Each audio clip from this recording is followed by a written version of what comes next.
see the world through other people's eyes.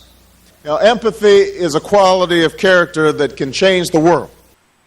Hi, it's Edwin Rutsch from the Center for Building a Culture of Empathy, and today I'm here with Irmtraud Kauschat, and thank you so much for joining me for this dialogue about how to build a culture of empathy. Thank you very much for inviting me. I enjoy being with you and enjoy talking about empathy. Yeah, great. You're in Germany, so this call is to Germany. And so I'm kind of excited about that since I have my parents and family come from Germany. So they were refugees after World War II. So it's kind of fun to talk with you. Okay. Yeah. So you're I see on your bio here that you have two websites. One is for nonviolent communication, and the other is, I guess you're a doctor and do work with Chinese medicine and traditional medicine and a whole variety of natural kind of medicine. Is that correct? Yes, that's what I do. And for me, I really enjoy having NVC available for me in my practice, working with the patients, because it's giving me so much more options to connect with them and to support them in a different way. Yeah, so can you tell me a little bit more about yourself, kind of your background and how you kind of came to find empathy to be important in your work? Already during my studies at university, I started to be interested in connecting with people, to want to know how they are working in a way, how diseases develop. And I found that quite often there is also a psychological aspect to diseases.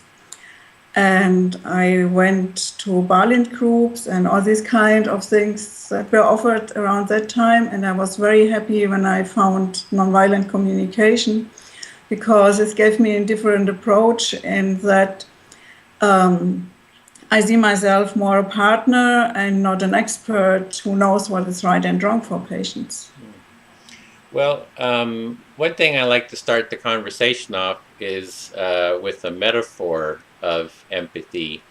And empathy is often described as the metaphor of looking through someone else's eyes or standing in someone else's shoes. At least here in England, in America, I don't know if there's a metaphor that they have in Germany.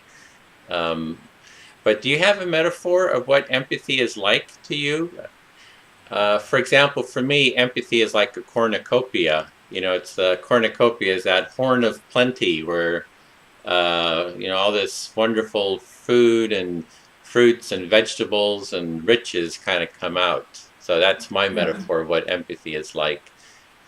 Do you have one? Just from your own experience, what is empathy like? Well, empathy is for me like a bridge to walk over to meet someone else, and then I'm still on my side and we can touch our hands over the bridge. Oh, okay, so empathy is like a bridge then. Yes. And what would the opposite be of empathy, and what would a metaphor be for that? Well, there is no bridge. Like there is a fairy tale about brother and sister who lost each other, and each of them lives on one side of a river, and they can't come together. So there's so much sadness, and they really long to be with each other, and it's not possible.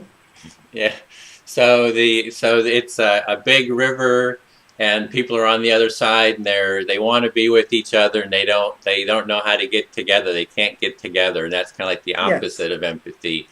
So what we want to do with building a culture of empathy is build a bridge to other people, and what is that? So what are your ideas for how we can do that? How does that, how can we build that culture of empathy? There are different approaches. I think it's possible in everyday life at any minute. if I am aware what I'm doing, how I'm thinking, connecting with myself, with my feelings and needs. And at times I lose this, so it's getting difficult, and I realize there's this big gap between me and someone else. And now I know when I am in this gap, so I know how to get out of it again. There are different approaches for me. One is just being silent and empathizing silently with someone. And then there is an option to, well, express empathy in a way of sharing feelings and needs, connect with the other one, guessing how they might feel and which needs might not be met, or met if it's happiness.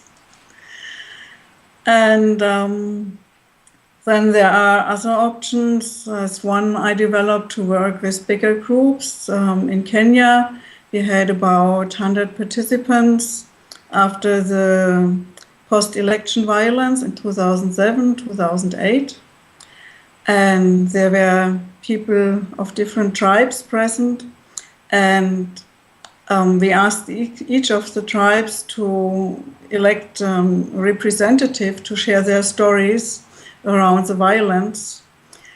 And then the whole audience, together with me, after we heard the story, we started to guess the needs that were not met during the violence.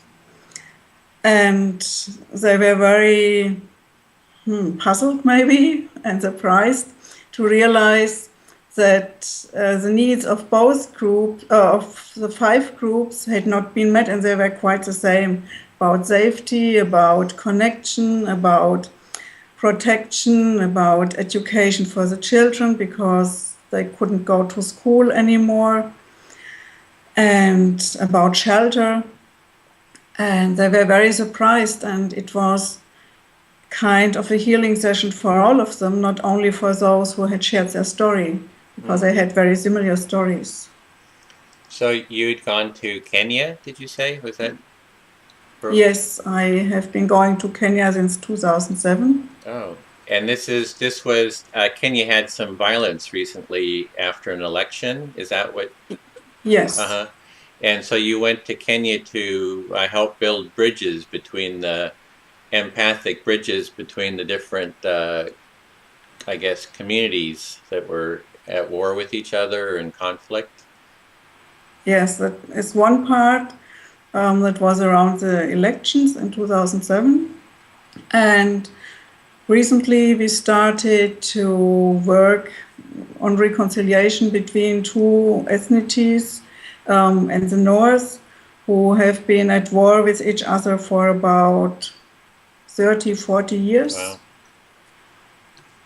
And it's also surprising for them, and well, surprising for me as well, to see how it works when they get to the needs and they realize it's the same needs for all of them. Yeah, so this is, you use the nonviolent communication process of seeing observations, feeling, needs, and requests kind of process. Yes, you know, in these reconciliation sessions, we usually start with the needs. And we don't talk that much about the feelings. It's at times really difficult for them to get to the feelings. Quite often they say, I am happy, or I'm feeling bad. Well, like people in our culture do too. It's difficult to have a broader vocabulary. And about the needs, it's so easy to connect. Mm-hmm. Yeah. So what is kind of the process? Or maybe you could tell the story. Can you tell the story of one instance of what happened, kind of more in depth? Well, with this post-election violence, people, we asked them to tell their story. And at times it went really deep when they shared how they are feeling and how their family was affected. So at times they were really at tears to share, and at times it was the first time they were able to share what they went through. And with the people with these two warring tribes, we choose a different approach. I had the elders of the two tribes in August last year, and we started to check with them which needs are not met by them having war. And in February this year, I had invited the youth, the warriors, and I started with them to check which needs they would like to meet in the future, how they would like to live. And then they realized it's quite the same. So it was really amazing to see them changing from day 1 to day 3 already. So you were really building bridges then between the different communities with this process. Yes. And how does asking people about their needs kind of build this bridge? How do you think that works? Well, what we did with the elders was they told us they want to tell us the causes for the violence, and they told us about there are nomads, and they told us that there is not enough pasture for their cattle, and no health care that is sufficient, and these kind of things. And both tribes told us the same stories, and then we identified the needs behind it, and so we could find out about the needs. So maybe it's when people see that they have common needs that kind of builds a reflection or something between each other. That's kind of like part of the bridge building. Like, hey, I want security, and I want security too. And then you've got something, that's like the foundation for the bridge, something to build on. Yeah. Well, and I asked them, I hear that both of you want security. Do you think you can meet security by killing each other? And they started to laugh, and that's... Yeah. So they realized it really doesn't work, how they had been going on for decades now. Yeah. So, okay, that's kind of your conflict resolution. And you mentioned something else that I was wanting to look at was about silent empathy. What does silent empathy mean? To try to connect with someone without talking, just watching. And I like to do an exercise like this in my seminars. I ask two people to sit opposite to each other and to watch each other closely, maybe take the same posture, how the other one is sitting, and guessing the feelings and needs that are alive right now. And very, very often, maybe 80 to 90%, they really guess it in a way that the other one says, yes, that's it, how I'm feeling, what I'm needing right now. So it seems that the bridge building is something about seeing kind of the reflection of yourself, of the other in yourself. So it's kind of like, it seems to be one of the main qualities of bridge building is when we see, I need security, you need security, or I have fear, you have fear. Somehow that reflection and seeing it within the other kind of seems to be maybe the foundation for this bridge building. Yes, that's what I experience. I have a feeling and a need, and if I see you have the same, I can imagine how you might be feeling right now and what is important for you. So it's much easier to really build a bridge to connect with each other. For me, this is also what I would call spirituality in NVC, to see a human being and the other one just with the same needs and feelings I have. Yeah, you were saying that one of the ways of creating empathy is to get past the enemy image. Yeah. And And that's kind of the way to do it, is through that seeing the humanity, I guess, our common humanity. Yeah. And we did exercise like this, a role play in Kenya, with the president, who is said to have influenced the counting of the votes. And after he was sworn in, a lot of violence started, because some people thought he had betrayed them. So, and then there were many internally displaced people, and one of our participants is working with these internally displaced people, and he tried to empathize with his president. And at some time, he got really close to the president emotionally, and the president seemed to kind of sway, getting out of his being hard and tough. Mm-hmm. And then at that moment, our participant stopped and said, well, I can't go on anymore, because I might see him as a human being, and I don't want to see him as a human being, because there are so many people who are still living in tents after 5 years, and they are suffering so much. I don't want to see him as a human being. Oh, wow. So, you see, it changes people's approach, and at times it's so painful that it's not possible to let go of the enemy image. Mm. Wow. So enemy images, it's kind of like hard to even give that up at some point. Yeah. Yeah. Because then I think to give it up, it would be necessary to work on your own pain first.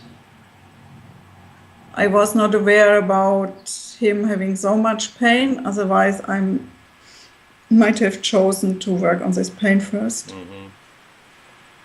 Yeah, so it's like, it seems like you're like really close to a connection with the president. This was the actual president now of Kenya? Yes. And then it was just even the facilitator, who was kind of like trained in this process, was having difficulty with kind of getting to that level of intimacy and seeing the humanity of the president. Yeah.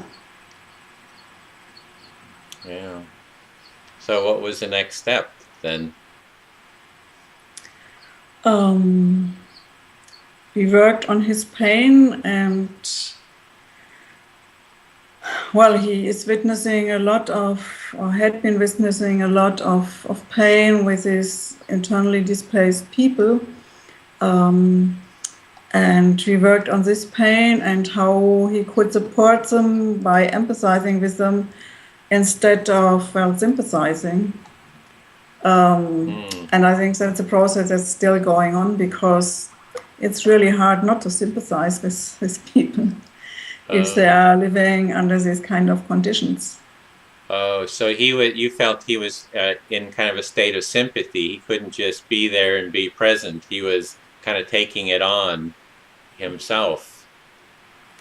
At some point, yes. Mm-hmm. And then this was when he started to say, I want to finish. It's getting too close to me. Well, so it sounds like sympathy is almost like a block to empathy then. It's like one of the things that kind of can, keep us from building bridges. Well, sympathy with one part will block being empathetic with the other part. Mm-hmm. If there is a conflict, you are not involved in yourself, but you are, well, dealing with both sides.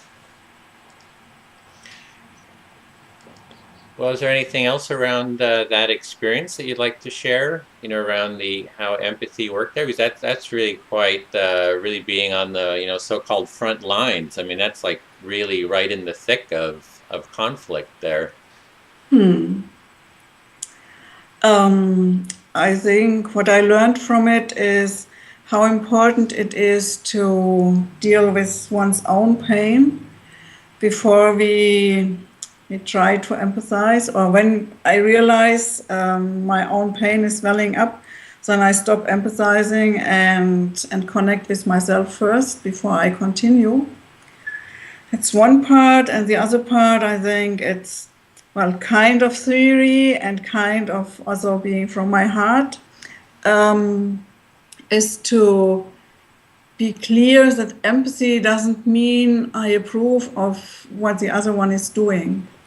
And I think that in theory, it's easier to understand, and to get it down into your heart, it's much more difficult. Mm-hmm. So that's something I am aware of much more now, and I try to work on it with participants.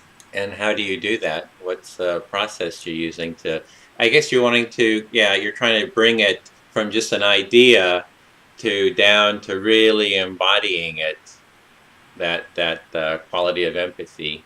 Yeah. Yeah.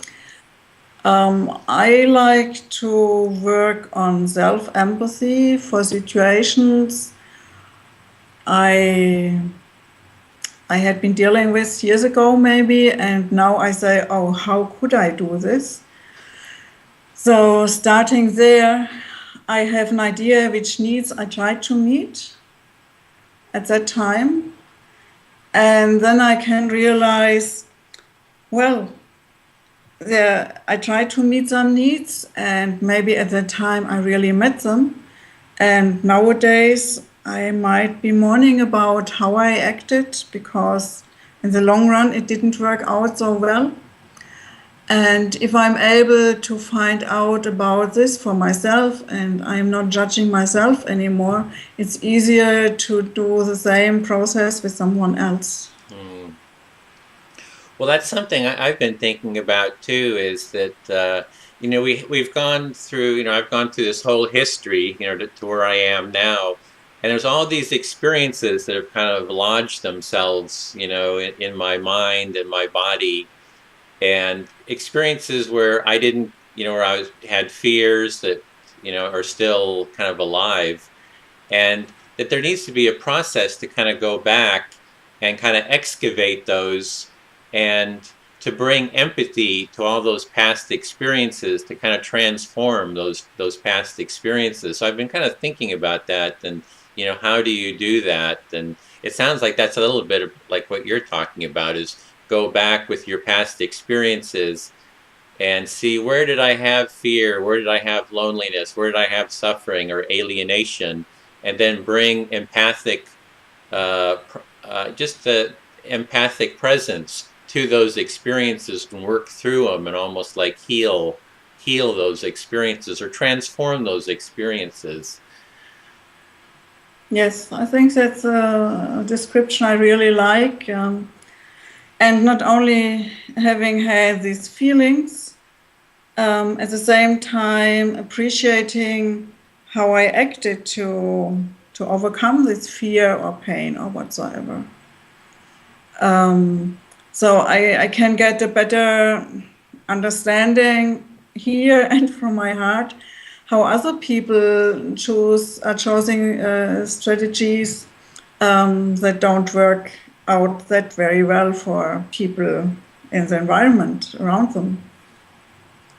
Yeah. Well, do you feel hopeful about continuing your work in Kenya? How do you feel about that? I have the impression that they get a lot out of it.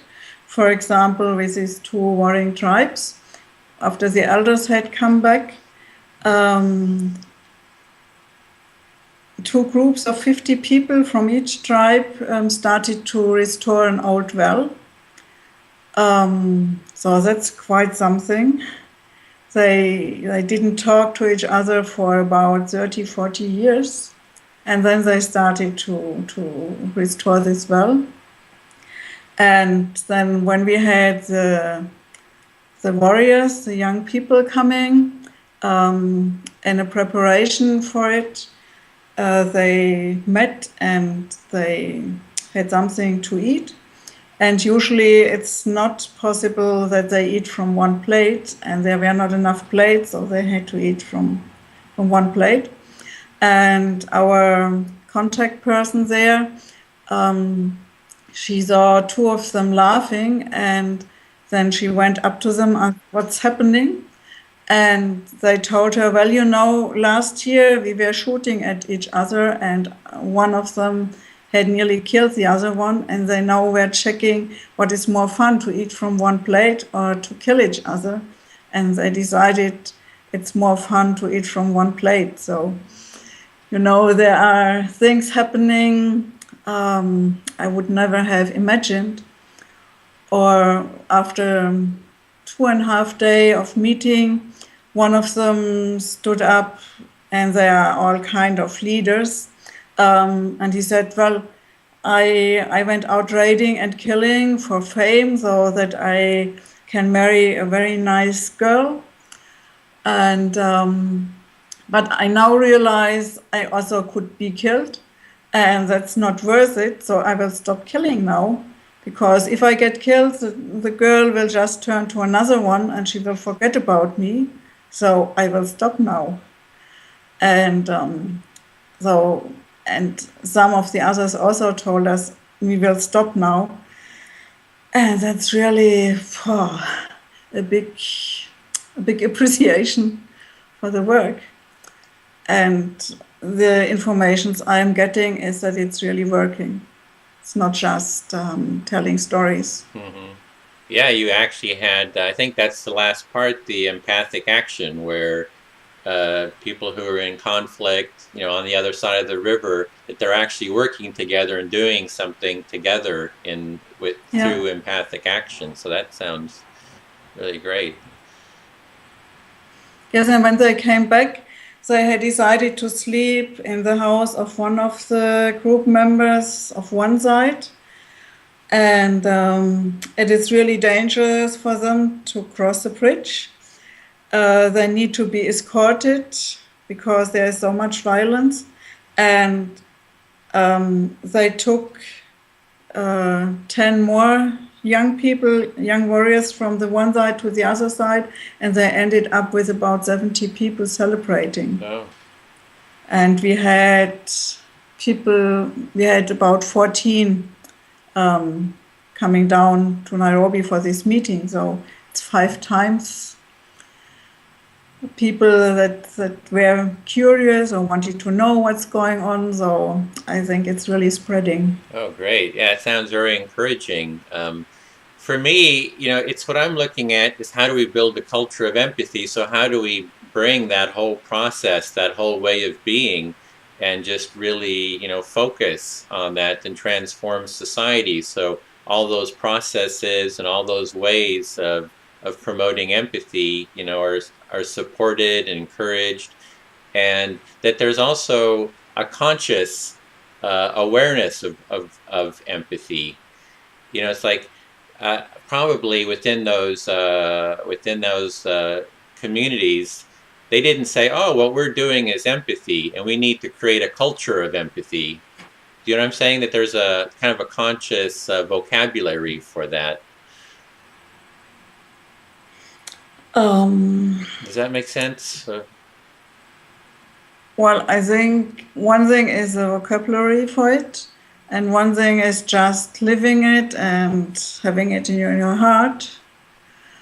And our main aim with these people of the 2 warring tribes was not to give them, well, NVC training as such. It was more about supporting growing consciousness and awareness of, seeing the other one as a human being. Mm-hmm. And then with other people, we are offering real trainings like we are doing it here in Europe or in the US, because we want them to become trainers. So there are 2 different approaches. And with these people of these 2 tribes, we also gave them some ideas about needs and feelings and also requests, but it was not the main focus. Well, when I say empathy, I don't mean it just in the context of nonviolent communication. Okay. For me, empathy is this universal value that people have. And I just on our website, I just found an article. I just posted an article about a study in the UK that that playing music instruments together encourages empathy. It builds that after students have been, done a semester or a year of music together, that the empathy level actually rises. So it's, empathy is for me like way beyond, just this NVC process. There's also, all the restorative justice processes. There's music, there's the arts, it's just this whole, cornucopia of processes that help encourage the value of empathy. So, I just want to be clear on that. Yeah, okay. Well, yes, I think doing things together, witnessing, you are just suffering like I am when it's very hot or it's difficult to carry a heavy stone or whatsoever, gives you the knowledge that I am a human being as you are. And I think that's important. Yeah. And empathy starts from there, where I know you are just a human being as I am, with different strategies, and at the same time we share the same needs. We love life. We want to live, to grow. So that's it. Yeah. Well, here in the United States, there's an effort beginning through an organization called Ashoka. They're the largest social entrepreneur organization, I think, in the world. And it's an initiative to bring empathy as a core part of the school curriculum. So, from kindergarten to, grade 12, that just like you have math, science, language, it would be empathy as a core part of the curriculum. And it's using all the different tools, to kind of encourage that. So I'm kind of very encouraged by that. Yes, I would like to have something like this in Germany as well. Yeah, well, we can Maybe create a... Some years we are copying the US quite often, so in some years we might also start it. Well, are you a medical doctor as well? You have... Yes. Yes. So you had said you had some ideas about promoting empathy in the medical field. Perhaps you could share some thoughts about that. Yes. What I experience quite often is that people are coming and telling me, well, I have these and these symptoms, and can this be? And I tell them, why not, if you are experiencing it? So it can be. And why are you asking? And they tell me, well, I had been seeing some other doctors, and they told me this can't be, or you need to live with it. There's nothing to do about it.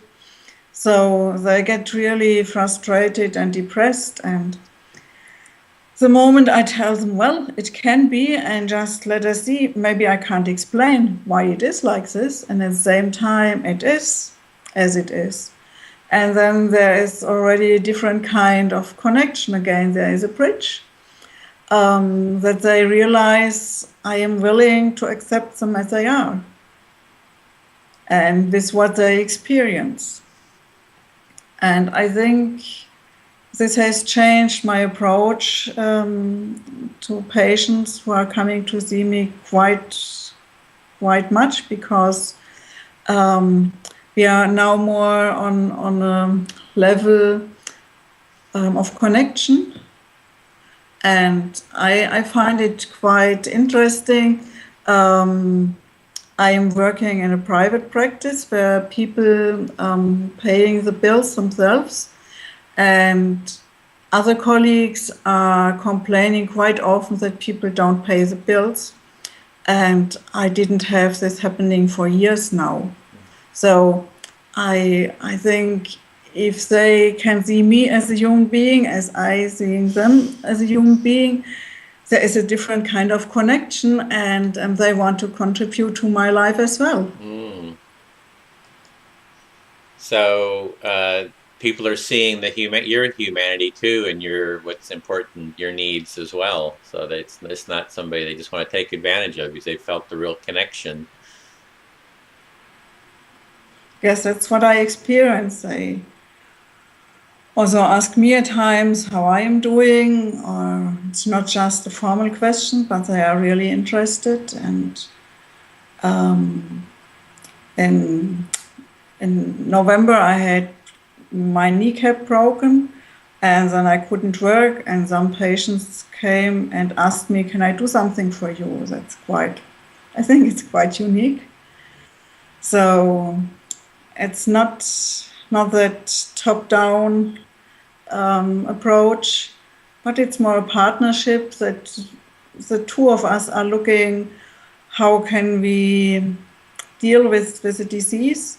And at times, in the beginning, I was quite successful, let me say, with acupuncture.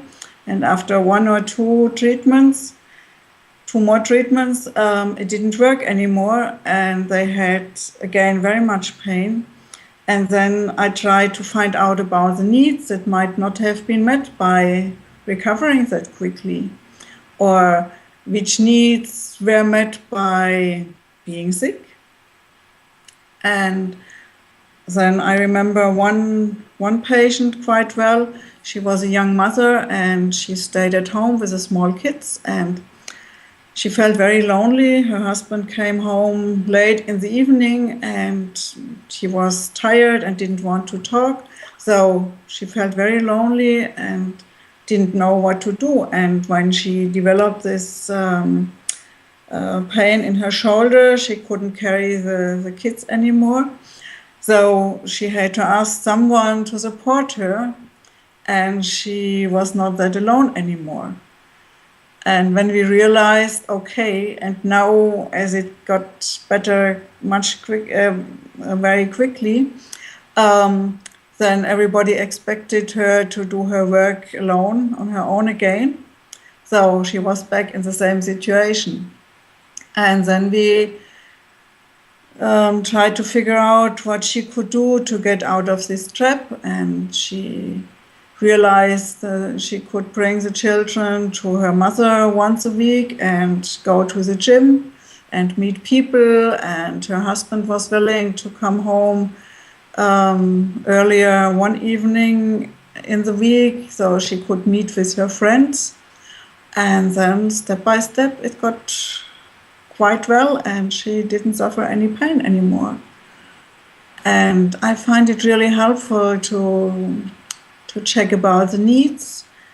At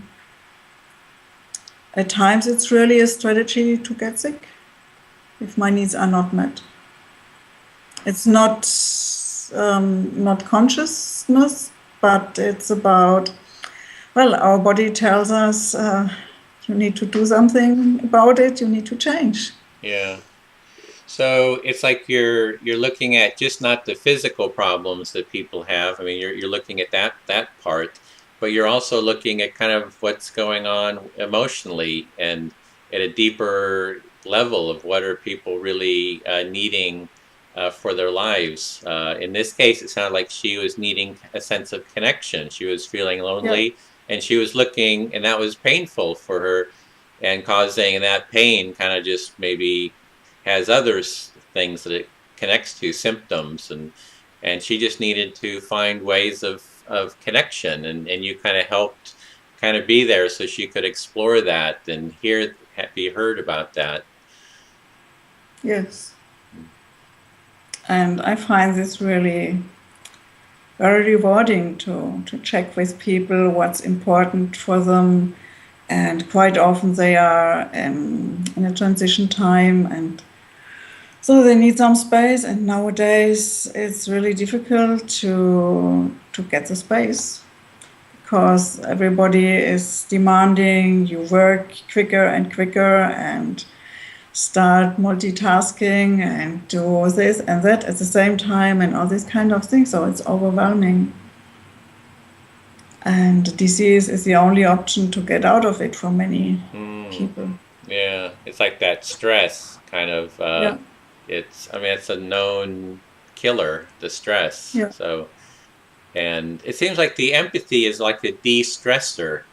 You know, as we are heard, there's something about being heard that kind of melts away stress and anxiety. That maybe it's the oxytocin. You know, as we are empathized with, as we feel that connection, our body releases, you know, this warm oxytocin. You know, so we really need that. And the problem is with everybody so busy, it's like, who do you find that's there to listen? You know, it seems like it becomes like a chain reaction. You know, less people listening, the more stressed people come, the less listening there is, the more stressed people become. So it starts this chain reaction. And I kind of wonder, it's like, how do we start the opposite chain reaction, like an empathy chain reaction? Well, what is very important for me in my trainings is an exercise I call empathic listening.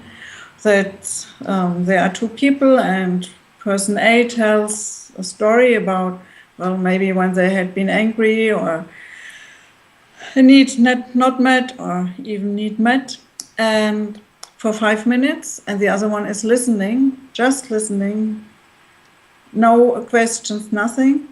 And then after 5 minutes, they give feedback what they hear them saying and guessing the needs.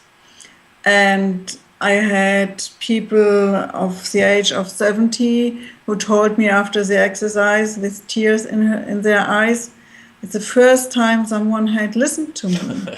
Wow. And, and that's where empathy is starting, to be willing to give some space and be willing to listen to someone. And I do this exercise already in a 1 hour, 1.5 hour introduction, because that's something they can really take home with them. They don't need to learn the 4 steps, which takes maybe years at times, but they can just start to connect with empathy with others. Yeah, so maybe the empathic listening is like the core of it. It's that there's, like in Buddhism, there's a practice of really connecting to yourself, and people spend, an hour, sitting by themselves. But somehow we need maybe practices that are maybe empathic listening practice. Every day you spend so much time listening to someone and being heard. Well, I think this is meeting the need for recognition. Mm-hmm. That, Martin Buber had this I and you, and I think we need both. It's not only I and it's not only you, but we need to connect with each other, to know who I am and to know who you are, and how we can connect with each other. Yeah, it's kind of like knowing how I am, how you are, and how we are. It's like this third consciousness, almost kind of a shared, be there in our shared consciousness or something like that. Yes. And that's something that's really important, because it creates something quite different. Because nowadays in our culture it is I using my elbows or you using your elbows, and we are fighting. And there's no space for the I and you. And I think the I and you space has a healing property. Mm. Well, you've really given us a lot of thought, it seems like, in your life, this whole aspect of empathy. I'm wondering, was there like an aha moment where you kind of discovered the power of empathy? Was there something that started you on this journey to deepen empathy?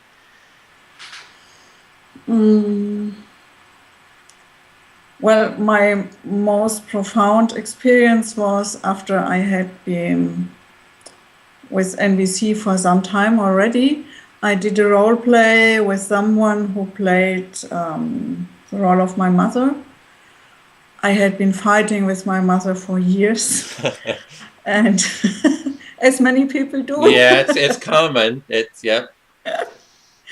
And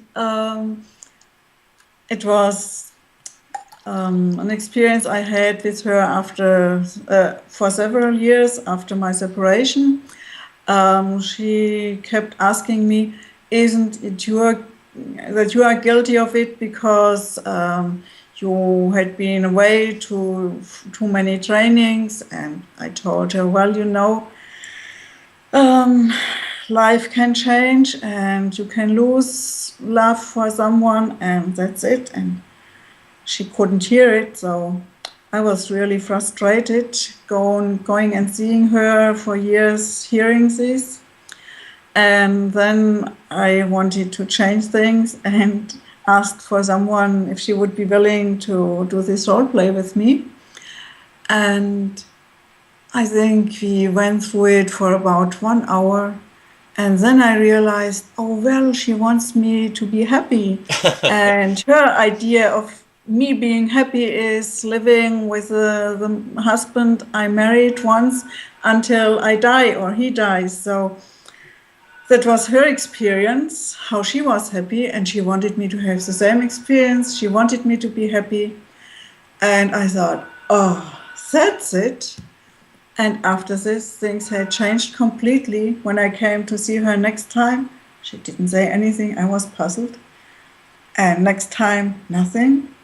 So maybe in the last 10 years, she only asked once or twice again. So it was such a deep experience, how things can change when I change myself, with empathizing with myself and empathizing with the other one.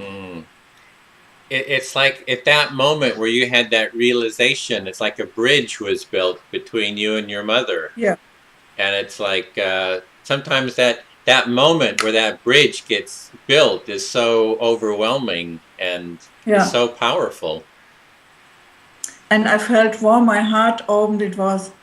I still can sense it. It was such a profound experience. Yeah. It is amazing how empathy has such a felt quality. It's like you can just feel it kind of ripple. Like when that connection gets made, it's like a whole ripple of emotion kind of goes through the body, and there's something very beautiful about it. Yeah. Yes, and I really enjoy it, and it's one of the ideas I have, that I might be able to contribute to experiences like this for others, because it was so joyful. Yeah, you want to build bridges for everyone. Yeah. And contribute. Let's build those bridges for the whole world, between all people. Yes. Yeah, it's beautiful. Well, I've really enjoyed this conversation. Is there any other kind of aspects of empathy you'd like to share? We have maybe about 8 minutes left for this conversation, for an hour. I so much enjoy witnessing children, how they, when they are very young, how they are empathetic with each other. And I am very sad seeing how we as adults interpret their approach to learning as aggressive. I remember a time when my daughter was about 1.5 years old, and she started to walk, and her friend was the same age, and both of them started to walk, and then my daughter just pushed her a little bit, and her friend fell.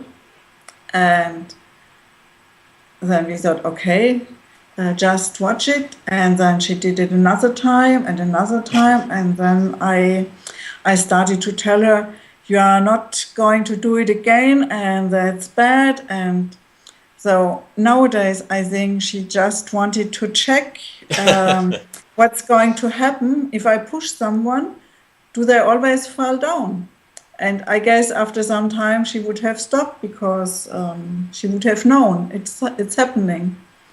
And I'm really sad I didn't know NVC back then, because we could have approached it in a different way, telling her, well, that's what's going to happen. And you can trust if you push her, she will fall down, so you don't need to do it anymore, or giving her another chance for learning in a different way.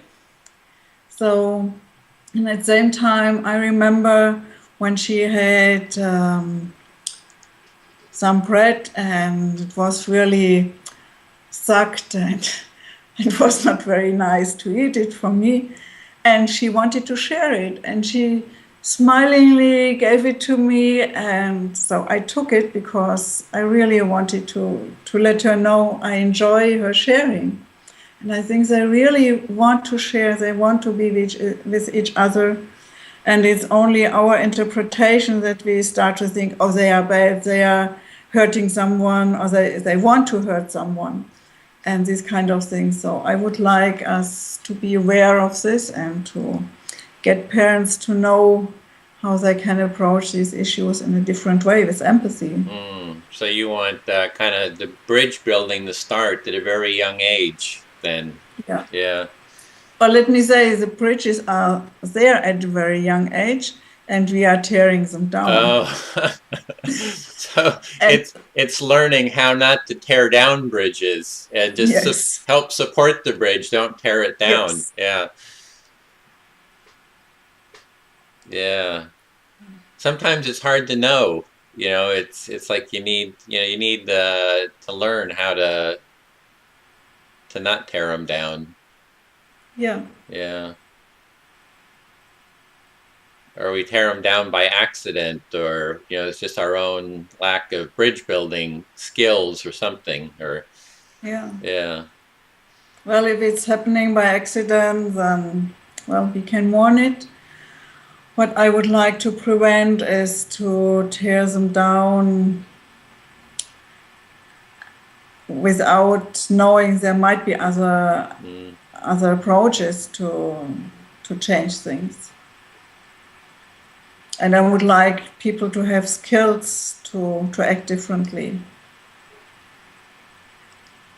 Well, great. That's I think you've really shared some really beautiful stories here. I'm so grateful to hear those stories, especially about your mother and about your daughter and about your experiences in Kenya. Those are very really, it kind of really encouraged me and gives me hope too, just to hear how empathy worked and how you were able to build those bridges.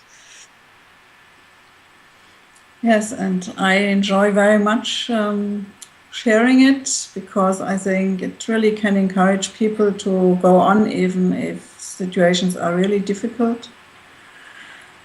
And yeah, empathy has really a healing power and something very, very powerful.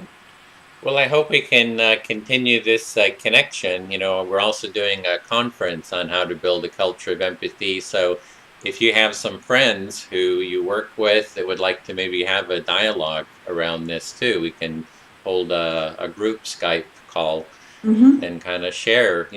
I think some people I've talked to, in groups, and they say, I'm so grateful to have heard this because I don't have anyone else I can talk with about this. So I'm hoping that these dialogues, help other people to see, or they'll see, oh, there's other people who value this and see that this is important. So I hope we can continue this dialogue, because I really, really enjoy, this connection, this bridge we have this over, through Skype. Yeah. Well, I will think of it, and maybe you can give me some more details by email, and I would like to have this kind of conference, yes. Okay, great. Okay, well then I will say auf Wiedersehen and tschüss. And yeah, tschüss. Thank you so much. See the world through other people's eyes. Empathy is a quality of character that can change the world.